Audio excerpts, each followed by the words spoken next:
I heard static coming from Eric's shoulder piece, then Sarah's voice. Hello? Hello? Eric? Owen? Shh!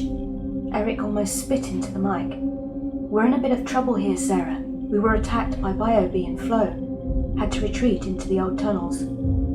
This is such a mess, Sarah said. Static reigned for a minute afterwards. Looks like Johan will be back soon. I won't be able to communicate with you as usual.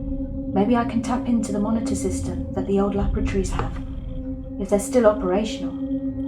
Owen, Eric, be safe until then. Then all Eric and I were left with was the frantic scratching of the undead thing on the other side of the door. I could still make out its bloodshot eyes and stern jaw. It seemed to have realized I'd noticed, and I promptly looked away. Eric was gripping his lower leg, wincing. I didn't know what to do. I had no experience in medicine. Would I have to extract a bullet? Clean the wound? My head started to spin. All of a sudden, the gravity of the situation struck me, and I had to grab onto one of the metallic tables for support.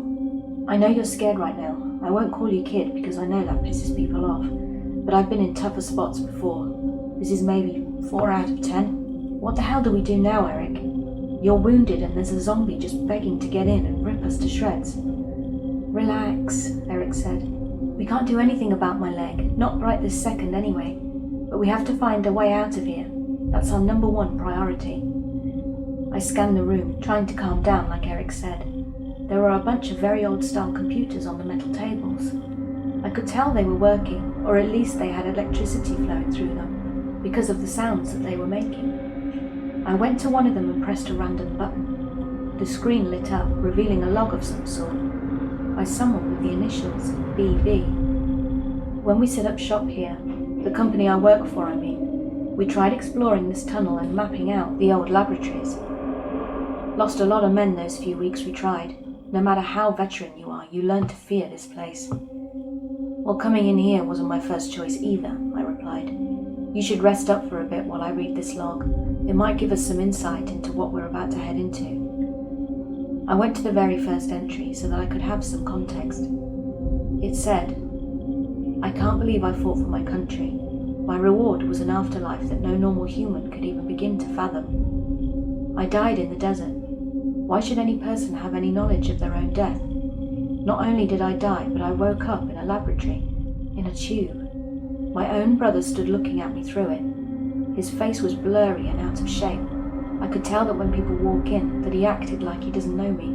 But he did. He is my brother. I fought because I thought it was the right thing to do, and he became a mercenary. He always said he was smarter than me because he put coin before country.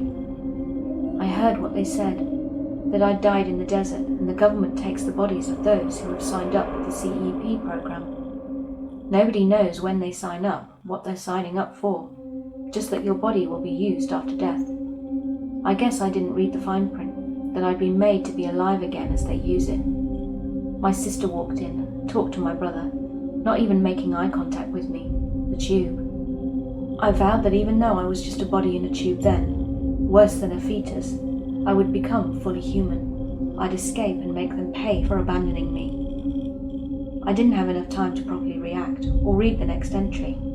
The metal door was weakening, and the zombie had scratched and pounded at it enough that the area around the thick steel lock was losing its structural integrity.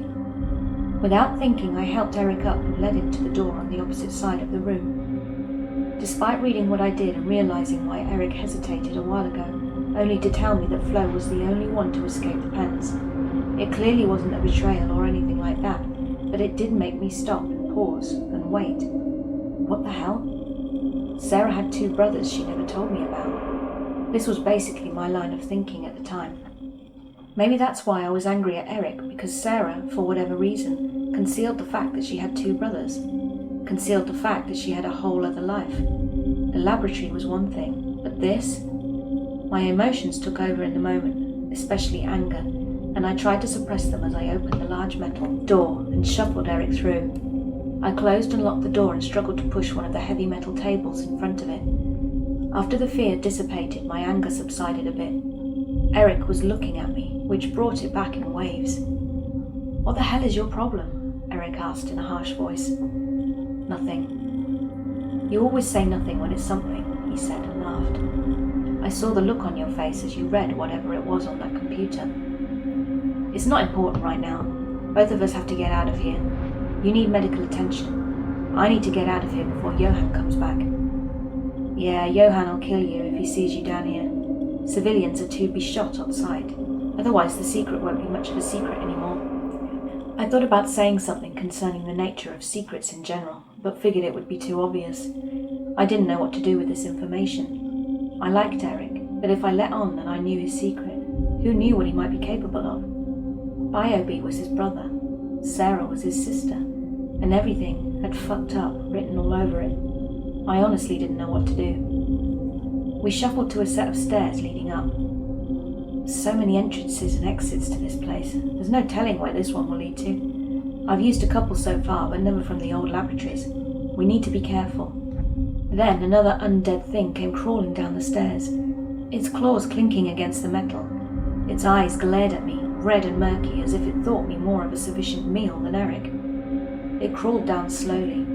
As it widened its mouth to unnatural proportions, like Flo, a red hole appeared in its head, and the head jerked to the left, its neck snapping. I breathed a sigh of relief, only to hear more screeching. Another zombie came down, crawling on top of the first one's corpse. Same mean look, same animalistic motivation. A bullet nearly ripped its head off too. I'm really getting tired of these things, Eric said, sounding a little drained. Good target practice, but still. Then we heard voices, angry, irritated voices. Eric and I gave each other a glance, and we moved quickly to the side of the room that had desks we could be behind. We barely made it by the time two men came clomping down the stairs. I heard Johan's voice, another one too, but it took my mind a bit to piece it together. Fuck, Biobe. They were talking about Flo, and if she was really dead. Flo proved herself quite resilient in the laboratory tests. Sarah has no clue what we're up to, but she's very thorough, Biobe said, sounding congenial for the first time. I hope for her sake she is, Johan replied in his rough voice. They lingered for a few more minutes, talking over details. Then they proceeded out the door we had come, and I heard cursing and a single gunshot. They had found the zombie guarding the door. I heard muttering too, suspicious muttering. Then the voices faded into nothing. We both waited for close to an hour before we stood up.